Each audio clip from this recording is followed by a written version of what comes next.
Esse podcast é uma produção independente. Os interlocutores e suas opiniões não representam nenhuma instituição.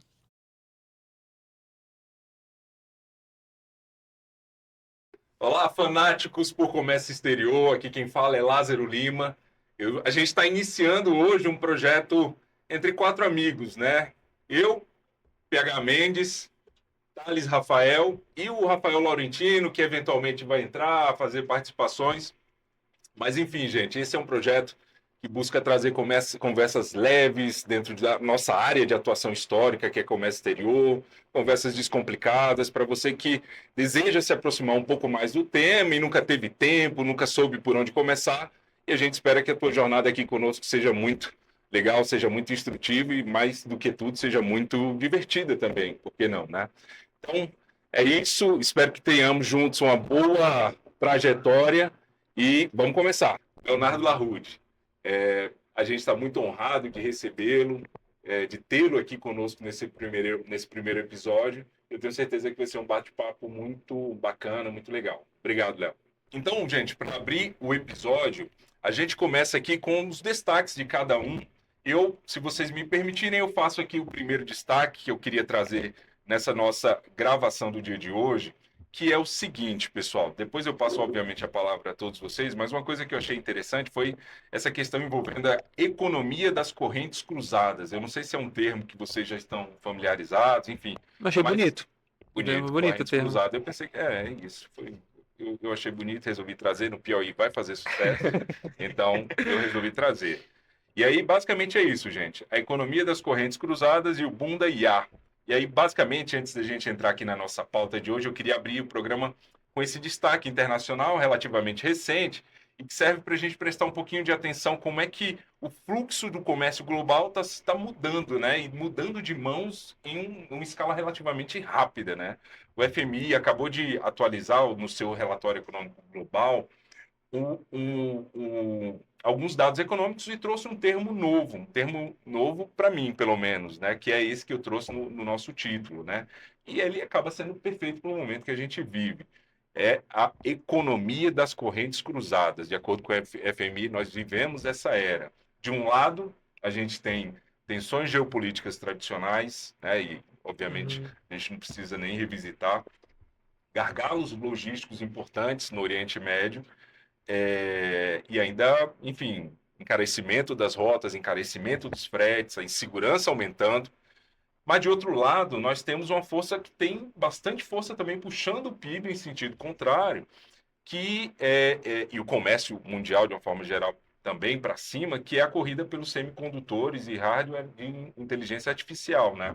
Então, só para vocês terem uma ideia, não vou me alongar muito, mas os quatro grandes exportadores desse setor, Coreia do Sul, Taiwan, Malásia e Tailândia, atropelaram todas as projeções de crescimento agora nesse início de 2026.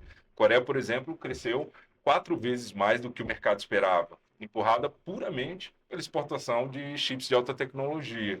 Então, qual que é o grande insight aqui, só para finalizar esse meu destaque inicial?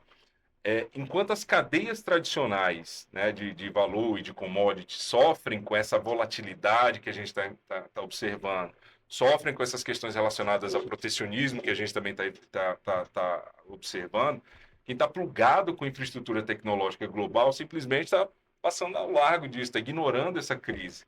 Então, é um novo mapa do comércio exterior que começa efetivamente a se desenhar diante aí dos nossos olhos. Bem legal. Então, esse é o meu destaque de hoje. PH, te passo a palavra para você trazer o seu, meu caro. Maravilha. Bom, primeiro, bom dia, boa tarde, boa noite a todos. Começar agradecendo ao meu chefe, tem que agradecer ao chefe, senão você perde. Claro, óbvio. É o mínimo que eu espero. Muito bem. Agradecer ao Léo a presença aqui no nosso episódio. E o meu destaque de hoje, num momento em que o multilateralismo tem sido muito questionado, né? Os Estados Unidos têm, enfim, imposto diversas derrotas ao multilateralismo no mundo, uma iniciativa muito bacana entre União Europeia e China tem dado uma esperança da volta ao multilateralismo em algum momento, né? Que é a criação de um mecanismo permanente para reduzir tensões comerciais, né? Estamos aí vendo o tempo inteiro questionamento sobre o funcionamento da OMC, os mecanismos de disputa da OMC, e foi criado recentemente, entre União Europeia e China, um mecanismo permanente de monitoramento conjunto e troca de informações para evitar novos conflitos comerciais. Então, esse grupo vai discutir o quê? Vai discutir 4 temas centrais, então, equilíbrio da balança comercial, controle de exportações, propriedade intelectual e a própria reforma da OMC. A expectativa da Comissão Europeia é que já tenhamos resultados desse mecanismo ainda esse ano, né? Então, que a gente já tem aí a utilização desse mecanismo agora. E esse é um sinal muito importante, porque mostra que num ambiente crescente de fragmentação geopolítica, as maiores economias continuam buscando instrumentos institucionais para preservar as cadeias de valor. Então, esperamos aí que a gente tenha alguns resultados muito positivos desse mecanismo e que a gente volte a olhar o multilateralismo como a gente olhava alguns anos atrás, que infelizmente nos últimos anos tem sido muito difícil. Bora pegar. Thales, meu caro, você. Bom dia, boa tarde, boa noite. O meu destaque vem direto da praia de Mucugê, conhece? Claro. Arraial da Ajuda. Arraial da Ajuda. Acabo de chegar de lá, estava eu pagando R$ 20 no coco, né? Pensando em vocês, o que prova, né, o amor. E aí, me ocorreu o seguinte, poxa, Galvão Bueno, olha o que ele fez, olha o que ele fez. Luiz Roberto, é o nome da emoção. Então, eu precisava de um mote, um slogan. Exatamente. Para essas apresentações. Então, como fazer isso? Aí, na hora, ocorreu o quê? De ouvir uma música. Ouvindo a música, me ocorreu de trazer o destaque sobre nearshoring, né? Que continua sendo um tema muito, muito abordado ultimamente por conta das imposições americanas. E, para tanto, a música que tocou foi O Pinto do Meu Pai Fugiu com a Galinha da Vizinha. Acontece, meus queridos amigos, que não é só um pinto, são vários. As nossas empresas estão indo para o Paraguai, para o Uruguai, sobretudo Paraguai, para a Argentina, para se aproveitar da galinha da vizinha, né? Ou seja, para se aproveitar de melhores condições, por exemplo, energia mais barata, melhores condições produtivas, energia mais barata, custo de mão de obra, né? Legislações trabalhistas específicas para, por exemplo, para o mercado paraguaio. Dito isso, a questão que fica é, esse movimento já foi observado há 30 anos atrás, há 3 décadas, por exemplo, no Sudeste Asiático, quando as empresas chinesas, por conta, por exemplo, de medidas de defesa comercial, começaram a migrar para Vietnã, Tailândia. Lá, esse movimento ele é incentivado, né? Inclusive com investimentos do Estado chinês. Aqui não. Aqui estamos vendo cada vez com mais preocupação essa migração de capital brasileiro nos países do Mercosul. Por quê? Isso tem alguma relação com a NIB, com a Nova Indústria Brasil?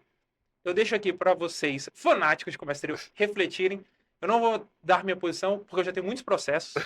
Inclusive aqui, se já, né, nosso público é abrangente, se tiver alguma consultoria, algum escritório de advocacia que queira nos patrocinar, podemos fazer permuta em defesa de processos judiciais. Dito isso, o pinto do meu pai, para deixar registrado, fugiu com a galinha da vizinha. Lupo é o último pinto que saiu do Brasil. Que maravilha, Thales. E ao som de O Pinto do Meu Pai, nós introduzimos aqui o nosso camarada Leonardo Larude. Um cara que, enfim, eu sou suspeito para falar, além da admiração que eu tenho por ele, é uma amizade que eu cultivo já há muitos anos.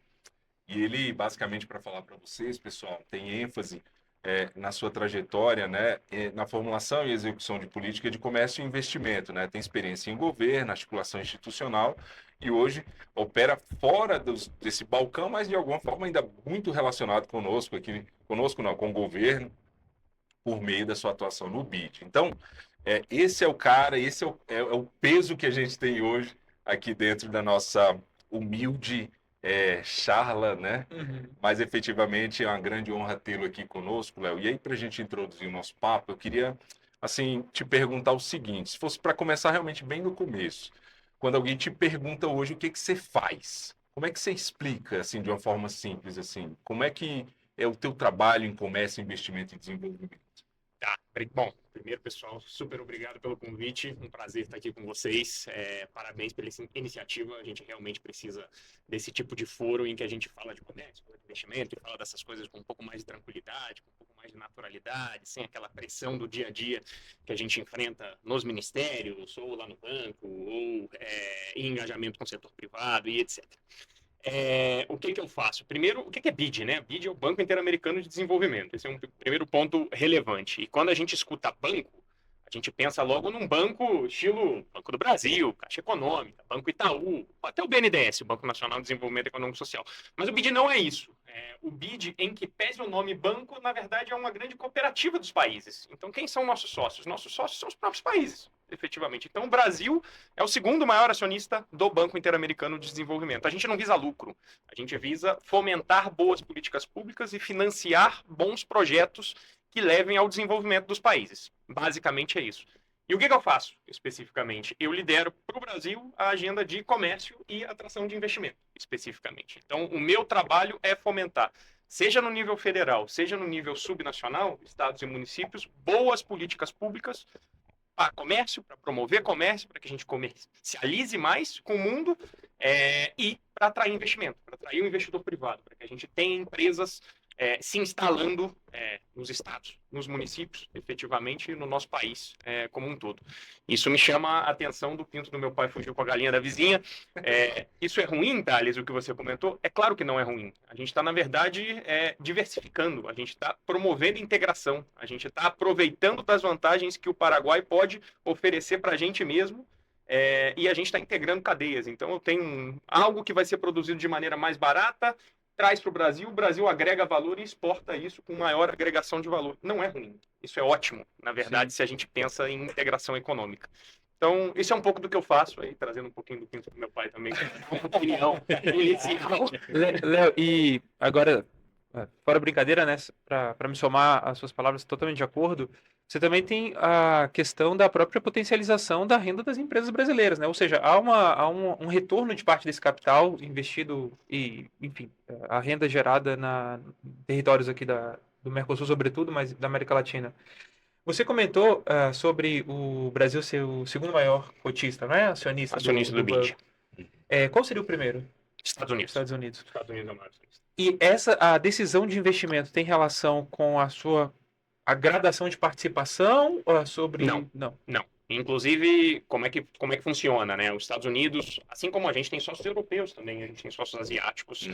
Esses sócios, eles participam do capital do banco, do capital acionário, então eles integralizaram o capital, eles participam da estrutura de capital do banco, mas eles não tomam empréstimos do banco, por exemplo. Só os sócios regionais, que é o que a gente chama, que tomam empréstimo do banco. O que são os sócios regionais? Brasil, Argentina, Paraguai, Chile, Peru, os países do Caribe, México, etc. Entendeu? Então, isso não acontece. Perfeito, Léo. PH? Bom, vamos lá. Além da sua trajetória em organismo, que você já começou a falar um pouquinho com a gente, tem uma trajetória anterior no governo, né? Então, vamos falar um pouquinho aqui da sua trajetória, da sua vida passada, antes de chegar ao BID, né? Você trabalhou na Camex, trabalhou na CSEX, trabalhou na CIAID. Falei 3 siglas aqui, não sei nem se o pessoal sabe o que nós estamos falando, mas são a Secretaria de Comércio Exterior do Ministério do Desenvolvimento, a Câmara de Comércio Exterior, que está vinculada ao Ministério do Desenvolvimento também, e a Secretaria de Assuntos Internacionais do Ministério do Planejamento, em temas e áreas variados, né? E aí eu queria que você falasse um pouquinho sobre essa experiência sua que você teve e o que muda de sair do governo e ir para o outro lado do balcão. Como você olha para o governo hoje, depois de ter passado por lá, e que muda nesse olhar, estando num organismo internacional? Tá. Eu acho que a primeira coisa, eu vou começar pelo final. Na verdade, a gente não está do outro lado do balcão, né? Porque eu não estou no setor privado. E eu não gosto nem da palavra balcão, porque fica parecendo que é um jogo de interesses, um jogo de negócio, uma negociação para ver quem leva mais. E eu não acho que seja.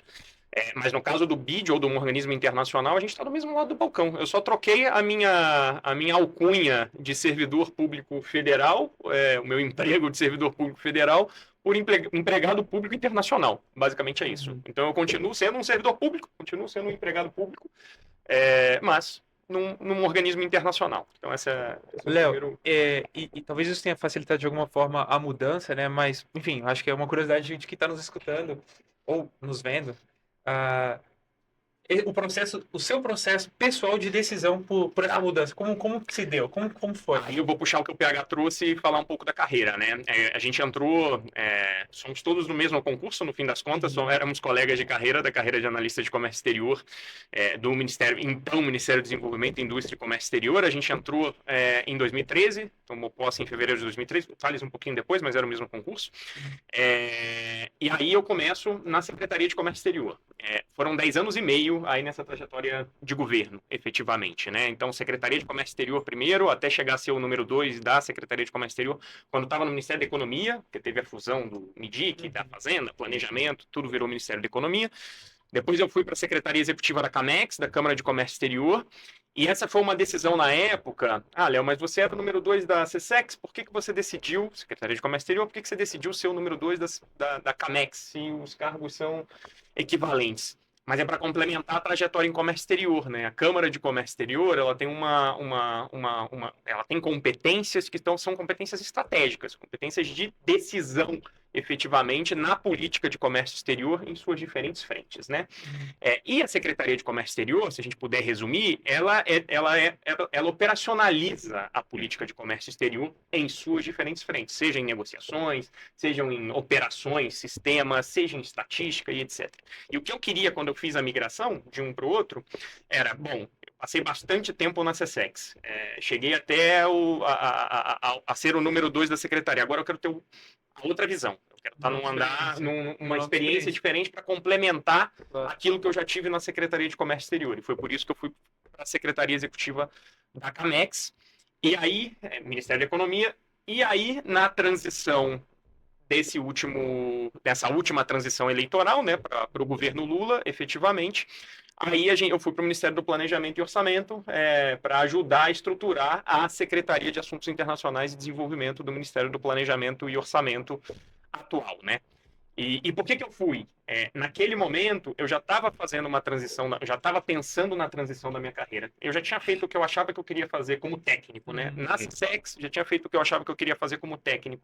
Na CAMEX, e eu já estava preparando a minha transição para um organismo internacional que era o meu objetivo naquele momento. E a Secretaria de Assuntos Internacionais e Desenvolvimento do Ministério do Planejamento é a secretaria que funciona, a palavra que a gente usa é órgão de enlace, mas ela que faz o Brasil acionista, por exemplo, do BID, Banco Interamericano de Desenvolvimento, ou da CAF, que é o Banco de Desenvolvimento da América Latina, que é nosso congênere, um outro banco regional. E eu queria ter essa experiência antes de sair do governo, e para complementar essa formação de comércio internacional, além da pauta de financiamento externo, projetos de financiamento no nível subnacional, porque a Comissão de Financiamentos Externos fica vinculada ao Ministério do Planejamento e Orçamento.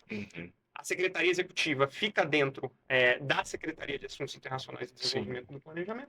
E é ali que você faz a análise desses projetos de desenvolvimento financiados por esses organismos internacionais. Então, aí eu pude complementar a minha formação já pensando e almejando um organismo internacional. Então, esse é um pouco da trajetória e dos porquês que eu fui tomando algumas, claro. Ao longo desse período também, a gente tem que tomar várias decisões, né? Mas as principais do ponto de vista de posição, foi por isso que eu fui tomando essa decisão. Claro. E a gente, como vocês sabem, a gente trabalha assim, a gente entrou, nós não somos seres políticos, né? Nós somos seres técnicos. Então, assim, a gente entrou no governo Dilma, a gente passou pelo governo Temer, a gente passou pelo governo Bolsonaro e a gente passou pelo governo Lula. Bom, o governo Lula continua, e a gente passou como técnico, governo Lula. Então, assim, e tá em posições importantes em cada um desses governos. Por quê? Porque nós somos técnicos, nós não somos seres políticos, basicamente. Isso, quer dizer que a gente não gosta e não fale de política. É claro. É isso, cara. Assim, acho que para esse início do nosso papo, conhecer um pouquinho da tua trajetória e até como foi a tua transição para dentro, e eu concordo com a tua visão, eu mesmo puxei esse papo de balcão no começo, mas acho que a tua avaliação está mais correta. Ainda estamos do mesmo lado do balcão, apenas com funções distintas. Eu acho que acho que o ponto do Léo vai até um pouco além, que eu também concordo muito. Mesmo o setor privado, né? Nós estamos aqui, não existe uma negociação, né? O objetivo é o mesmo, né? É gerar renda. Claro. Gerar renda lato sensu, se eu puder dizer, ou seja, lucro, por exemplo, para um empresário, impostos também para o governo brasileiro, claro. Bem-estar social, enfim. Então, acho que nesse sentido, trabalhamos em conjunto. Acho que porque os interesses nem sempre vão ser os mesmos, né? E tá tudo bem, e tá tudo certo. Cada um vai defender mais ou menos o seu quinhão, efetivamente. E ao servidor público, seja num organismo internacional, seja num governo, cabe a ele pensar o que é melhor para a política pública com base em evidência. Claro. Sem dúvida. Cara, mas é isso. Eu acho que com essa nossa introdução, a gente conseguiu percorrer um pouco, de maneira satisfatória, essa tua trajetória inicial, essa tua entrada primeiro em comércio e exterior e depois a migração para o próprio BID. Agora eu queria que a gente pudesse entrar um pouquinho em comércio e investimento de uma maneira mais adensada, já começando com a pedrada aqui, que é o seguinte: o Brasil, na tua visão, e isso é uma confusão que, pensando na minha história como servidor também, como técnico também, que eu mesmo fiz por muito tempo em uma parte da minha carreira, mas eu queria ver como é que você avalia, no nosso caso aqui no Brasil. Você acha que comércio e investimento são agendas que o nosso país ainda trata como coisas muito separadas e isoladas uma da outra? O que você acha, assim? Como é que você vê isso? Cara, acho. Tenho certeza absoluta, na verdade. São agendas que a gente trata de maneira diferente. São agendas que muitas vezes a gente não trata de maneira complementar.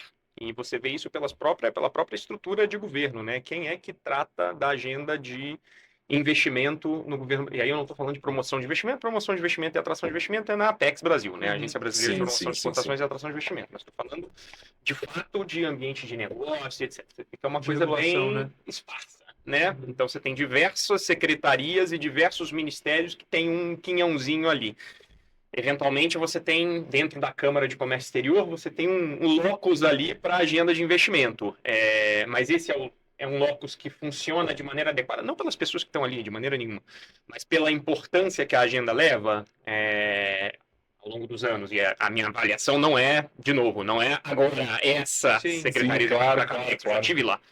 Então, ela é tratada de maneira adequada ou é tratada de maneira separada de comércio? Para mim, totalmente separada. Eu já estive lá dentro. Muitas vezes não se conversam as duas agendas, né?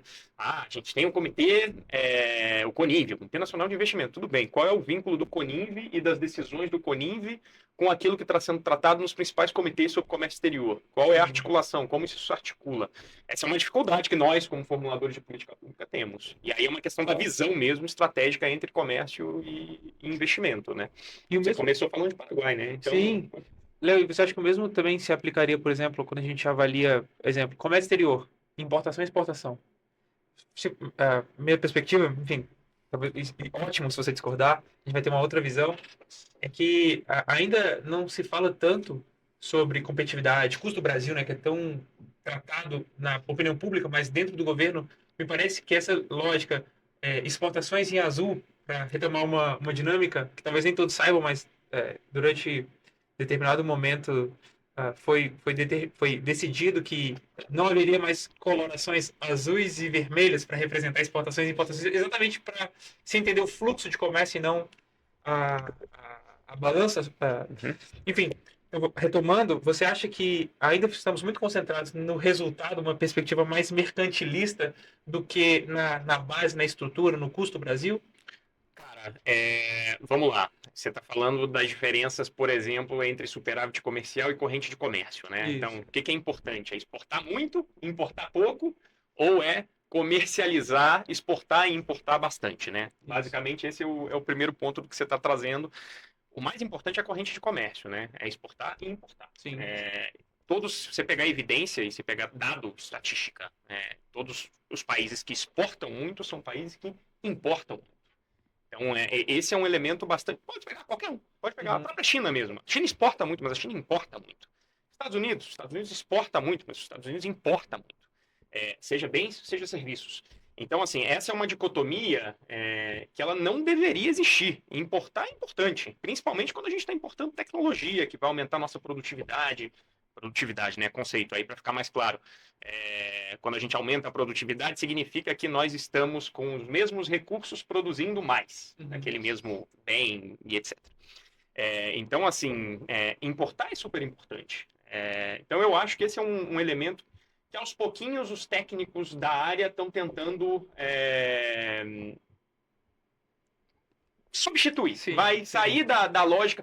Mas o problema é que isso não é uma crítica à imprensa especializada e etc., mas o destaque é sempre na balança comercial e no superávit comercial. Esse é o destaque. É verdade. Não existe destaque possível para a corrente de comércio. Não se fala nisso.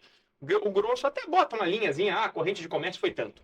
Mas o destaque é para o superávit comercial. E se num ano o superávit comercial foi alto e no outro ele caiu, Ih, a balança comercial do Brasil, olha aí o que está acontecendo. Está diminuindo o superávit comercial, como se fosse uma grande crise econômica e etc. E não é. A verdade é que não é. Então, assim, diversos fatores podem justificar um aumento das importações, inclusive o consumo interno. Porque se a gente consome mais, naturalmente a gente demanda mais no mundo, então a gente importa mais. Então, assim, te respondendo de maneira objetiva, o importante é exportar e importar. A gente, se exportar muito, a gente vai importar muito. Isso é bastante relevante para o comércio. Pegazinho, meu irmão, quero te escutar. Vamos lá, não, puxando o gancho no que você estava falando agora, Léo, o Brasil não é reconhecido como um dos países mais abertos ao comércio no mundo, né? Um país relativamente fechado. Apesar de ser um país muito aberto a investimentos, né? Somos um dos países que mais atrai investimento estrangeiro direto, mas muito focado no nosso comércio, no nosso mercado doméstico, né? As empresas vêm para cá pensando nos 200 milhões de habitantes e vender aqui dentro, não em vender lá para fora. E aí é isso que eu pergunto, o que a gente pode fazer para melhorar a imagem do Brasil como um país que pode ser um polo para exportação para os seus países vizinhos? O que o Brasil precisa fazer para participar mais do comércio internacional? É melhorar a governança? É melhorar a regulação? O que você acha que está faltando para a gente? Pergunta fácil, né, cara? Eu achei que ele mesmo fosse dar a resposta, que ele começou dando a... Parecia o Faustão. Ele vai falar, e ele mesmo responde. Assim, cara, vamos lá. A gente atrai muito investimento, como você mesmo disse. Ano passado fomos o 5º maior receptor, segundo um relatório recente da UNCTAD, que saiu aí essa semana, inclusive, de investimento direto no mundo. Mas, como você mesmo disse, o foco de quem investe no Brasil costuma ser o mercado interno brasileiro, como nós temos 210 milhões de potenciais consumidores, né? O que vai fazer isso mudar efetivamente? Maior integração comercial. Então, assim, as empresas vão investir aqui para exportar quando o Brasil oferecer as condições necessárias, o governo brasileiro oferecer as condições necessárias para que essas empresas consigam exportar. O acordo comercial, além da redução da tarifa, que esse é um ponto relevante, tarifa a gente chama o imposto de importação, efetivamente, né, para você conseguir acessar o outro mercado a um custo mais baixo. Mas acho que, para mim, a principal vantagem não é nem só essa, mas é a previsibilidade para as empresas. Então, esse é um elemento fundamental. E quando a gente tem uma rede de acordos que é relativamente pequena, agora está com o Mercosul, União Europeia, com o Mercosul, EFTA, European Free Trade Association, Suíça, Noruega, Liechtenstein e Islândia, um bloquinho menor na Europa, com o Mercosul, Singapura. Essa coisa muda um pouco de figura e a gente vai ter naturalmente mais oportunidades e vai ter uma maior integração. Mas essa é uma rede que ainda é relativamente pequena. Então, esse é um elemento importante. A gente precisa ir além. Precisa ir além da União Europeia, a gente precisa ir além do EFTA. Recentemente foi anunciada a abertura das negociações com o Japão, né? Isso é um passo relevante. O Japão é um mercado importante. Se a gente olha para o comércio interno, efetivamente, a gente começou falando de integração, né? Importante para o Paraguai, etc. Mas o comércio interno Mercosul, países do Mercosul, aquilo que eles comercializam entre eles, representa só 10% do comércio total do bloco. 10%. 10,3%, para ser mais preciso. Em números de 2024, que são os últimos números fechados que a gente tem para os 4 países do bloco. Isso não é nada do ponto de vista de integração, isso é muito pouco. Se a gente olha para a União Europeia, o comércio intra-regional representa quase 70% do comércio total do bloco. Se a gente olha para a Ásia, especificamente, dá quase 50% do comércio total é o comércio intra-regional, especificamente. Então, a gente tem muito espaço para crescer, efetivamente. E aí você vai falar, Léo, mas a gente já tem acordos de livre comércio efetivamente funcionando com os países da região, e a gente tem o próprio Mercosul, né? Por que é 10,3% se a gente tem um bloco comercial que deveria ser um mercado comum, os bens e serviços deveriam circular livremente dentro da região? Isso acontece, de fato? Aí eu pergunto, Thales, acontece? Você como especialista em regras de origem, acontece? Não acontece, porque há muitas lacunas, né? Não acontece. Então, assim, a cada fronteira você tem um problema. A cada ponto de fronteira com a Argentina, com o Paraguai, com o Uruguai, e assim se repete entre os membros do bloco, você tem um problema. Aí a gente vai pegar as exceções do Mercosul, né? Então, por exemplo, bens de capital, bens de informática e telecomunicações, são exceções dentro do bloco. Cada país pode, dentro de um determinado limite, estabelecer a sua própria Sim. tarifa, o seu próprio imposto de importação, fora das normas, das regras gerais do bloco. O setor automotivo, que é um setor importante para a região, está fora do bloco. Então, ele é regulamentado por acordos bilaterais. Brasil-Argentina, Brasil-Uruguai, Brasil-Paraguai, mas está fora do regime geral do Mercosul. Sim. O setor açucareiro está fora do regime geral do Mercosul. Então, assim, como é que você potencializa comércio, você atrai investimento pensando em potencializar comércio? Cara, resolvendo essas questões internas, do ponto de vista regionais, e fechando, via Mercosul, mais acordos com outros blocos. É dessa forma que você vai dar previsibilidade ao investidor. Aí você vai perguntar, mas é só isso, Léo? Não, a gente reduz burocracia, mas isso já vem sendo feito. O Brasil tem políticas de sucesso de facilitação de comércio, uma delas é o Portal Único de Comércio Exterior. Se a gente olha para o portal tocado lá pela Secretaria de Comércio Exterior, pelos nossos colegas, já fui gerente do programa no passado. Então, a gente reduziu o prazo médio de exportação no Brasil de 13 dias. Isso é dado do sistema, dado do Siscomex, novo portal único, de 13 para 4 dias e meio. Então, isso é uma redução de custo enorme. E agora vão entregar o novo processo de importação que a gente, pelo BID, está tendo o prazer de poder apoiar e ajudar, para reduzir o prazo médio de importação no Brasil para até 4 dias e meio. E a gente ter aí padrão OCDE na burocracia ser padrão OCDE na burocracia do comércio exterior. Isso é importante? É importante. Mas tem outras áreas. Serviços. O Brasil ainda em determinados setores de serviço, o Brasil ainda é muito fechado. E quando falo muito fechado, você tem que ter firma estabelecida no país, você tem toda uma burocracia que é necessária constituir aqui dentro para que essas empresas possam operar. Então, assim, eu acho que tem muita coisa que precisa ser feita. Fora as questões de infraestrutura logística e etc., que precisam ser melhoradas também, né? Léo, assim, eu acho que em resumo nós temos 3 caixas de Pandora para tratar.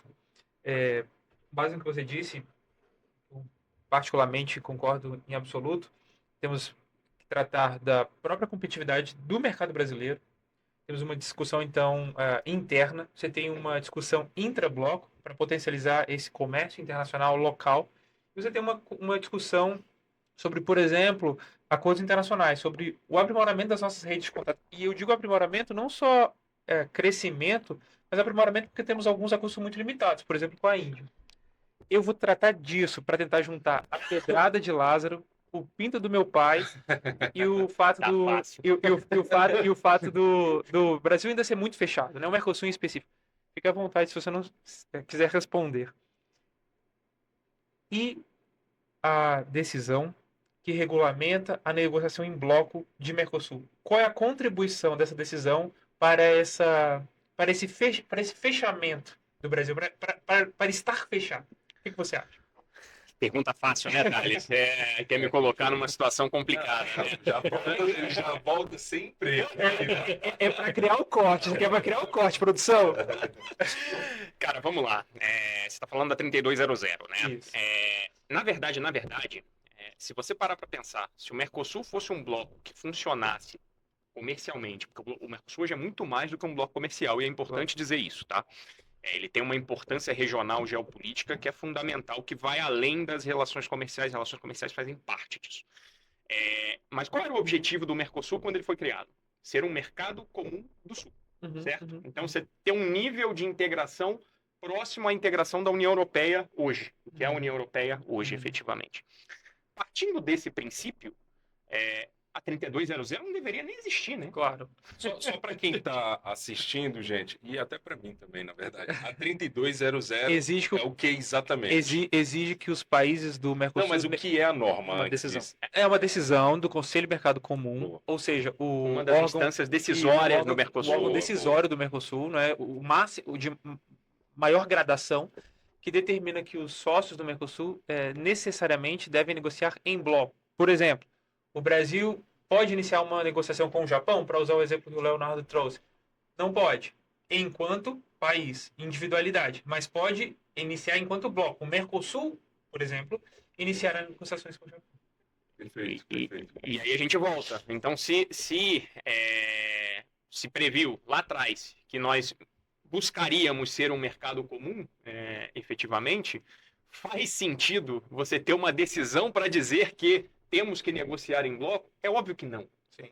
A própria decisão em si é resultado de um processo de integração que ele é incompleto. Se foi tomada a decisão, é porque você tem dúvida.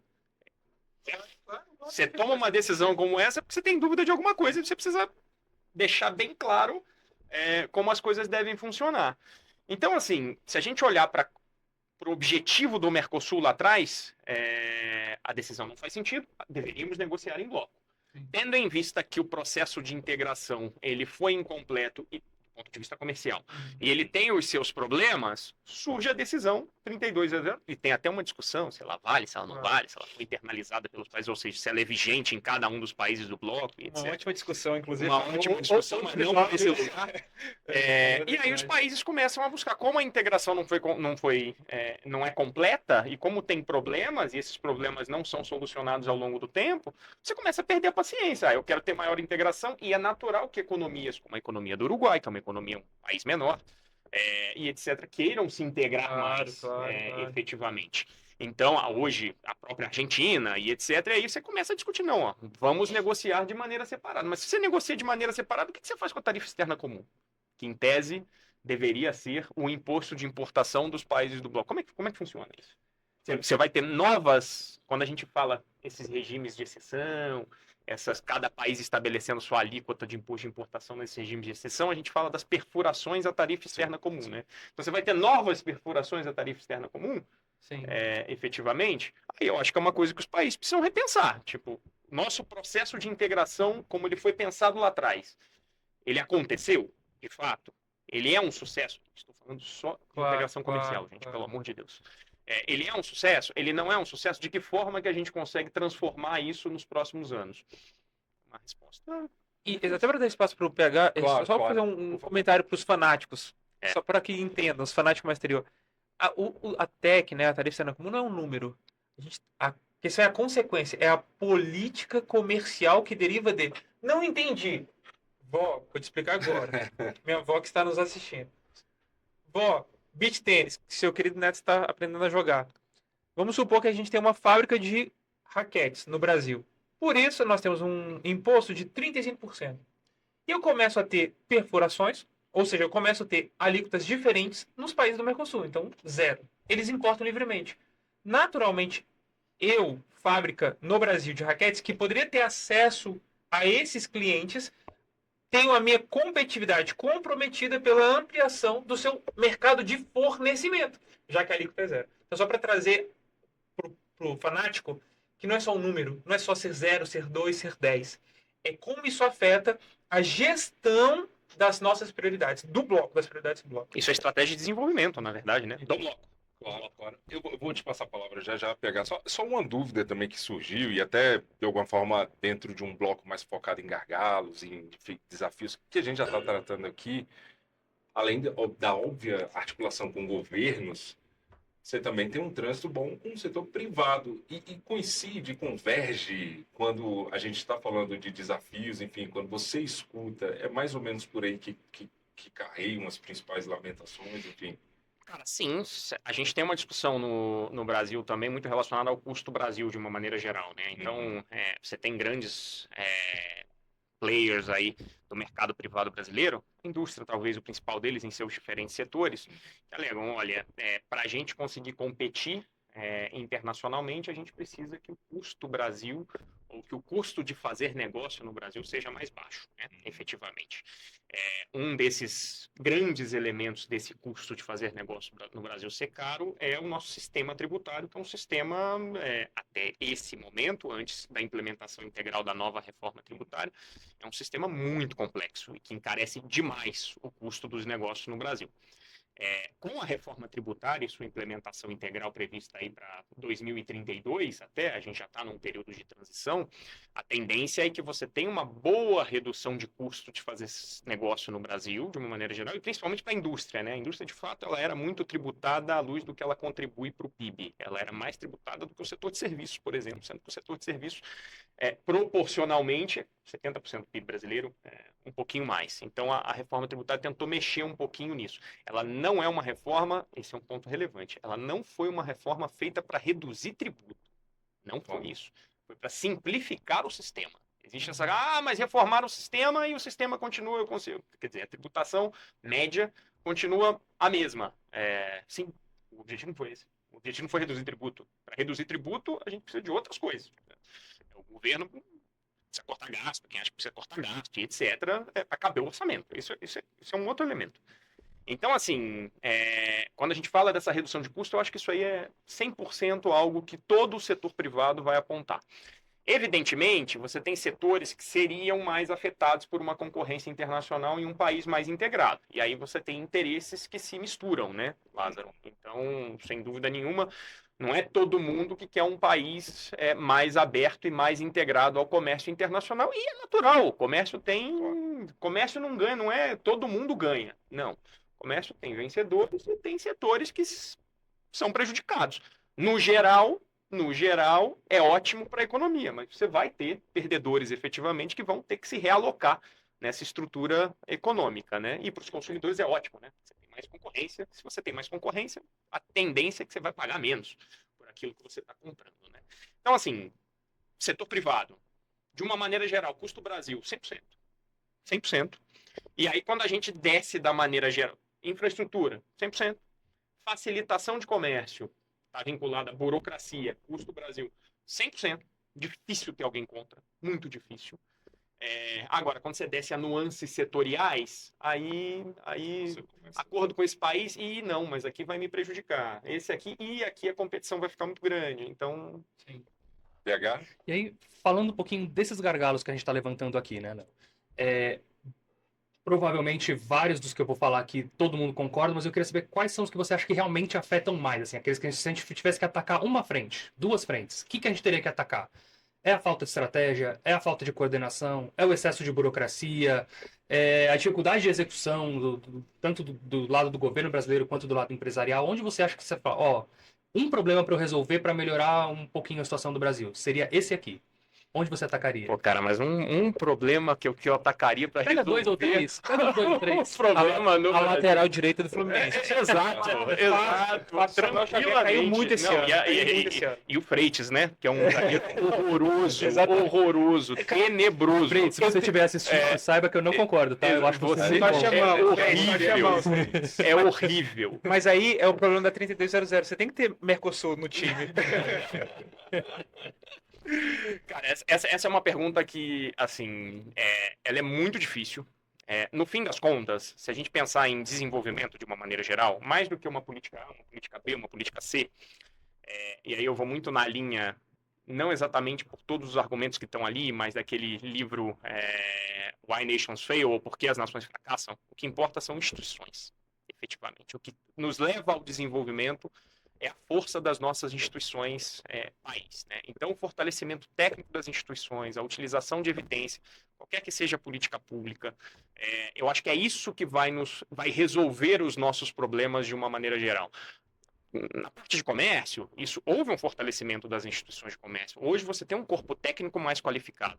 E você tem resultados em facilitação de comércio. Hoje a gente pensa e produz dados de uma maneira muito mais adequada do que tinha no passado. Hoje a gente pensa muito mais em integração comercial do que a gente pensava no passado. Isso não é fruto só da cabeça de uma pessoa, de duas pessoas. Isso para mim, é fruto do fortalecimento das instituições, efetivamente, que cuidam do comércio exterior no Brasil. Com gente nova, com gente com boa formação, com gente com experiência internacional e etc., que trazem isso para as instituições que tocam o comércio, e investimento e etc. no Brasil, né? Então, cara, para mim, a questão é instituições, efetivamente, fortalecimento das instituições. Elas importam muito para o desenvolvimento. A evidência diz isso, né? E no caso do Brasil, é a mesma coisa. E muitas vezes a gente reclama, porque o Brasil é um país... a gente tem problemas de corrupção, vários países do mundo têm problemas de corrupção. A gente passa por um processo. Nós somos uma democracia relativamente nova. A nossa Constituição é de 88, né? Então, aí muitas vezes compara o Brasil com o Reino Unido, e não sei, cara, são países com um sistema político consolidado há muito tempo. Então é tudo um processo. A gente não é uma corrida de 5 quilômetros. Isso é uma maratona. Você vai construindo tijolinhos. Pum, pum, pum. E aí você alcança o desenvolvimento. É evidente que no meio do caminho percalços ocorrerão. Sempre. Sempre. Léo, e sobre essa questão de institucionalidade que você comentou agora, super interessante, vou descer um pouco para o nível subnacional. Então tá, então a gente tem, claro, esse matiz vai ser variável, porque depende do governo.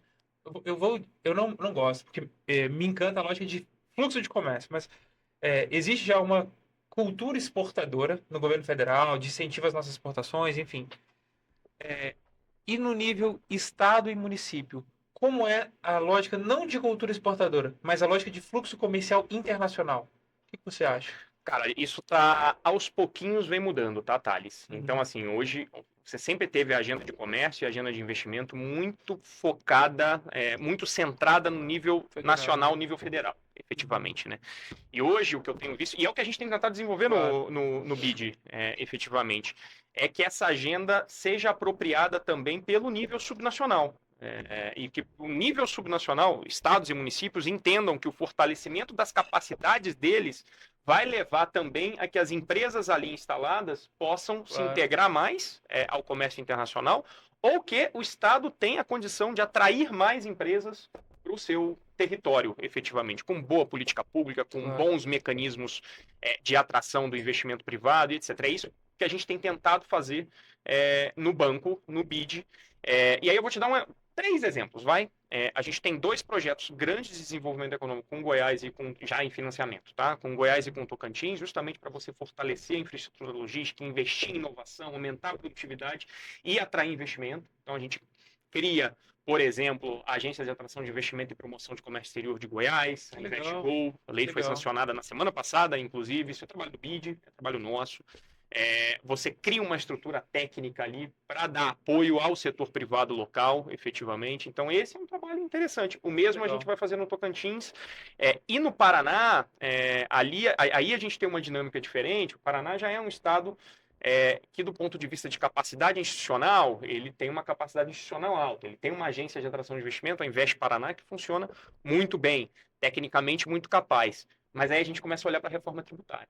A reforma tributária vai impactar muito a forma como os estados atraem investimento. E por que, Léo? Por quê?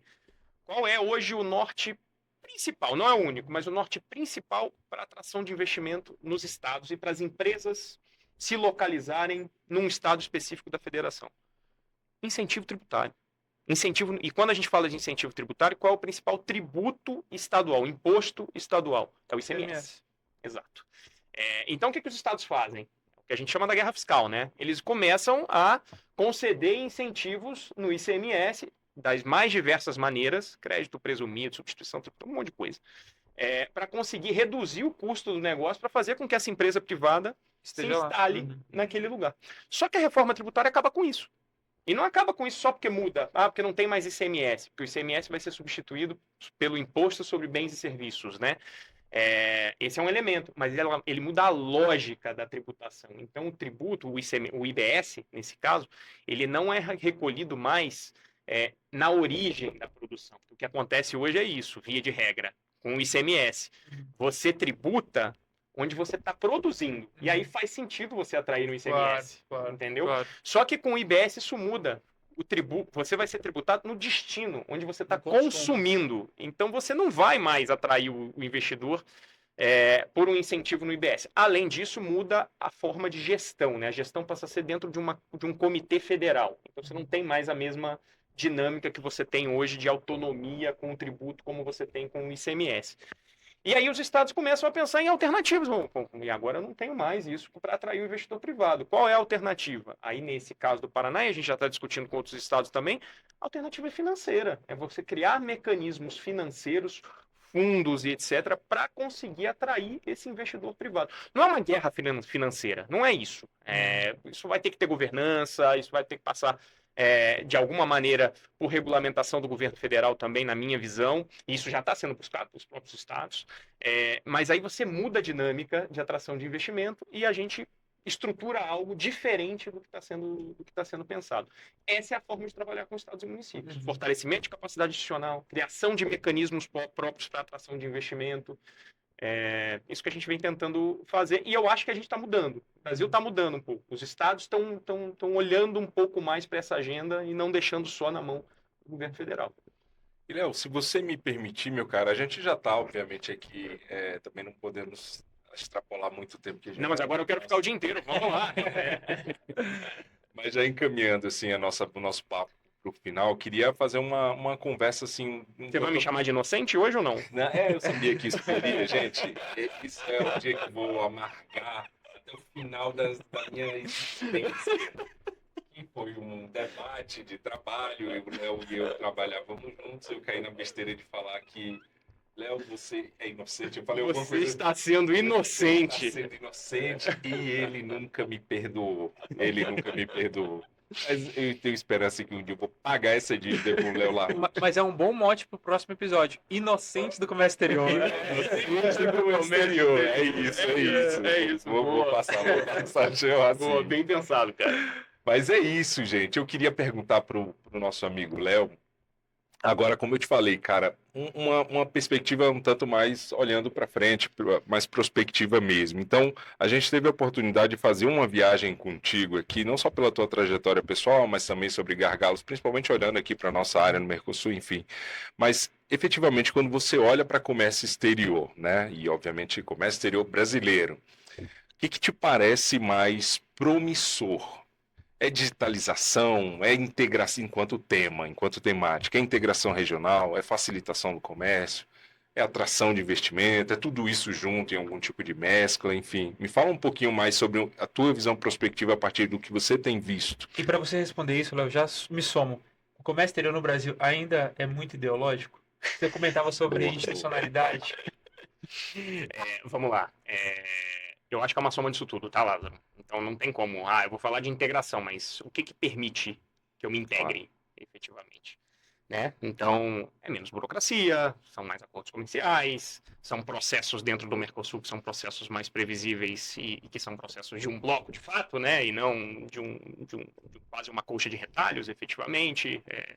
Então, assim, é o conjunto das coisas. Não tem como você pensar comércio, não pensar facilitação de comércio, não pensar para além do Portal Único de Comércio Exterior, que é o principal projeto aí de desburocratização do governo brasileiro, ou a Janela Única de Investimentos, que é um projeto que a gente apoia também o Ministério do Desenvolvimento, Indústria, Comércio e Serviços para reduzir burocracia nos processos que tocam o setor privado, processos tocados pela administração pública federal e que a gente está tentando levar para os estados também, porque a gente sabe que tem uma burocracia subnacional, que ela é relevante, a nossa burocracia não é só federal, burocracia. Então, reduzir burocracia. Então, eu acho que é um conjunto de coisas. Sobre a sua pergunta, Thales, eu acho que isso mudou bastante. Acho que no passado existia uma visão de que governos de esquerda ou de centro-esquerda não gostavam ou não impulsionavam acordos comerciais, né? A gente tem um governo Lula, bem que a dinâmica internacional é outra, mas a gente tem um governo Lula que fechou o acordo Mercosul-União Europeia. O acordo já tinha sido fechado no governo anterior e etc. Sim, é verdade, mas ele não foi adiante, não foi assinado, por N questões. Volta agora, vira uma das prioridades. Houve algumas mudanças, mas não são tão grandes assim, alguns pontos substanciais, mas o acordo foi assinado. Da mesma forma com o EFTA. Da mesma forma com Singapura. Então, assim, ele já foi mais ideológico. Hoje eu acho que não. Hoje eu acho que, até por conta da forma como o mundo se coloca, o PH falou de multilateralismo no começo, né? Entre as questões dele ali de destaque da semana, porque eu acho que multilateralismo já foi visto de uma forma no passado e é visto hoje de outra forma.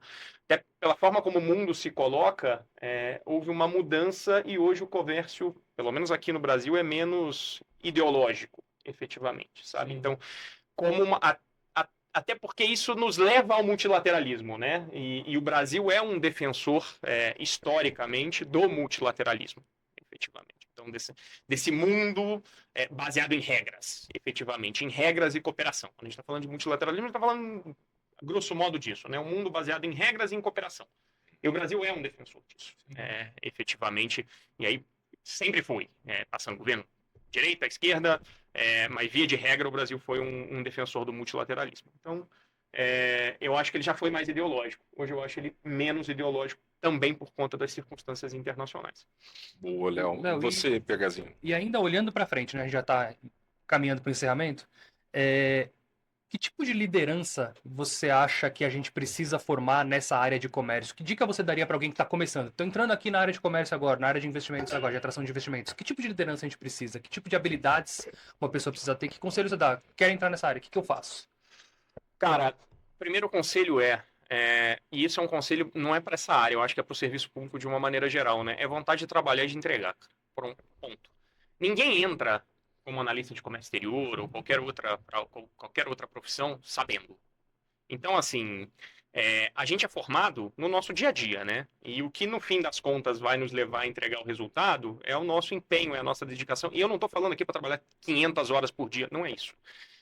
Mas é o amor por aquilo que a gente está fazendo, né? Muitas vezes a gente procura o serviço público por conta da estabilidade, efetivamente. Ok, a estabilidade é ótima, de fato. Só que você é empregado de todos nós, né? Nós somos empregados de todos nós. A gente tem ali um objetivo, a gente tem uma função. Então, mais do que dizer, você tem que estudar isso, tem que estudar aquilo, porque é um concurso, esse concurso de analista de comércio exterior, ou seja o concurso de diplomata, não existe formação direito, economia, administração, engenharia, medicina, odontologia, qualquer um. Estudou para o concurso, entrou, passou. Faz. Então, para mim, eu acho que a grande diferença é a vontade de entregar. E essas são as lideranças, é essa gente que faz diferença. Entendeu? Você ser um burocrata não no sentido pejorativo, mas todo mundo que trabalha no serviço público é burocrata.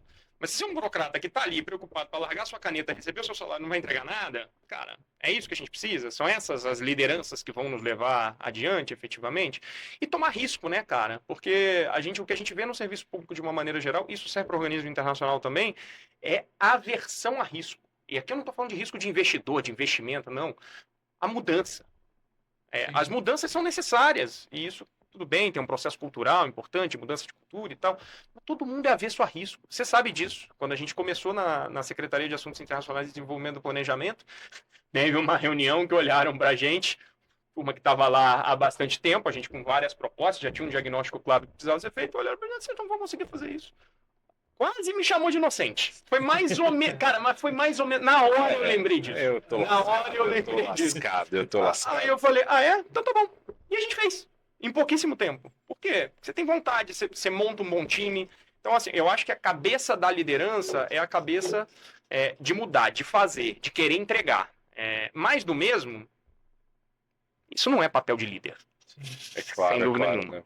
Isso aí, gente, acho que é a nossa. Vou até aproveitar para encerrar com essa belíssima mensagem. Temos aí um belíssimo episódio também. Eu vou começar a fazer isso aqui toda vez que eu for fechar. Mas- Aí, Mas a gente não falou de Copa do Mundo e a gente não falou do Fluminense ainda. eu acho que Copa do Fluminense vale, mas Copa do Mundo eu ainda estou superando o impacto da eliminação. Mas o fato, gente, é que a gente chega aqui ao nosso final. Obviamente, eu vou devolver a palavra já para as considerações finais do nosso amigo Léo. Mas antes, eu queria escutar as tuas considerações finais, PH. Então, Totti, primeiro, agradecer ao Léo aqui a presença. Não é só porque é meu chefe que eu fiquei pressionando ele o tempo inteiro para ele realmente está empolgado. Quando a gente fez o primeiro convite, falou, poxa, vai ser muito bacana falar sobre um tema que eu sou apaixonado, muito bacana mesmo. E realmente o episódio foi muito bom, uma conversa muito leve, fluida. Aquela sensação de programa do Júnior quando tá acabando, todo mundo faz. E eu Olha ele com o chefe dele. Calma, tá emocionado. Segura a emoção. Segura a emoção. Que o salário tá garantido. O salário tá garantido, PH. Mas é isso. Primeiro, agradecer a presença do Léo aqui com a gente. Foi um tema muito bacana. A gente vai, provavelmente, em vários episódios aqui, trazer vários temas de comércio muito diferentes. A gente vai trazer visões muito diferentes. Mas foi muito bom ter tido esse episódio hoje para falar muito sobre a visão do lado do governo, a visão do lado dos organismos, ver como que é o trabalho com os subnacionais. Geralmente eu estou trabalhando agora, quando o Léo foi falando desses projetos aí, Goiás, Tocantins, Paraná, estou em todos eles, estou aí apanhando bastante junto com ele neles. Então é muito bom ter tido essa visão.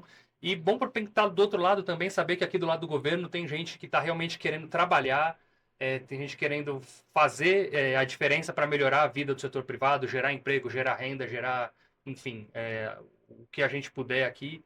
Hoje estou num organismo internacional junto com o Léo, mas também sou servidor de carreira trabalhei também nas mesmas áreas que o Léo trabalhou e que muitos de nós aqui trabalhamos. E é isso. Mas Boa. agradecer a presença do Léo. Thales? Cara, primeiro, muito obrigado. Acho que foi incrível, não só pelo tema, que de fato é apaixonante, né? Apaixonante. Mas pela tua didática, acho que ficou muito claro tudo que nós tratamos aqui. Eu destaco dois pontos, né? O primeiro, 10,3% de comércio intrarregional, especificamente no Mercosul, como o Léo comentava. Eu acho que isso evidencia a necessidade urgente de reavaliar o próprio funcionamento do Mercosul econômico, né, para ser específico. Dito isso, meu caro, sempre um prazer. Muito, muito obrigado. Boa, Thales, muito obrigado. E de minha parte, obviamente, tenho que agradecer também. É isso, gente. Como eu falei no início do nosso programa de hoje, Léo, não é só esse amigo que a gente carrega já há muitos anos, mas é um parceiro de trabalho, alguém que a gente olha com muita admiração. Acho que a gente teve hoje um programa de altíssimo nível, mas com a linguagem leve, com boas risadas, né, Léo? E acho que é isso. Eu não sei se eu tinha, enfim, te devolvido para as tuas considerações finais, mas por segurança, por favor, não sei, Léo, se você quer fazer algum encerramento, dizer onde as pessoas podem acompanhar teu trabalho, Não, a questão eu não sou um cara de redes sociais, tenho LinkedIn, tenho isso tudo, mas não sou um cara de muito ativo nas redes sociais. Trabalho é trabalho. Quem trabalha não precisa estar 100% em redes sociais o tempo Boa, inteiro. boa. Esse é um primeiro ponto. Segundo, eu queria agradecer vocês. Acho que a iniciativa é muito legal. É um prazer estar aqui com vocês. Espero voltar. Massa, já está efetivamente, convidadíssimo. em algum momento para a gente continuar essa conversa. Não é uma conversa que se resolve em uma hora e meia. Acho que tem muito tema ainda que ficou fora aqui da nossa pauta. E por último, o tesão pelo comércio e pelo investimento, né, cara? Para você ser fanático, você precisa ter tesão. Então, acho que Ricardo. queria terminar com essa mensagem. Foi um prazer estar aqui com vocês. E que faz todo sentido com o começo do episódio do pinto do meu pai. Do pinto do meu pai. Começamos com E o pinto do meu pai fugindo com a galinha vizinha. Aí é só sucesso no E com começo. fanatismo. É isso. Então é isso, gente. Esse foi um episódio bastante especial pra gente. Então, eu não posso deixar de falar aquilo, enfim, que vai nos impulsionar, dar impulso ao longo da nossa caminhada. Comenta, compartilha com a sua tia que mora em Dhaka. Já foi Bangladesh? 3 vezes em um Nunca ano, tá? tive o prazer de conhecer. Precisa. Ele já foi várias vezes. É cidadão Daqueano? daquense, enfim. A sua tia que está em Dhaka, Bangladesh. Um grande beijo e a gente se vê na próxima.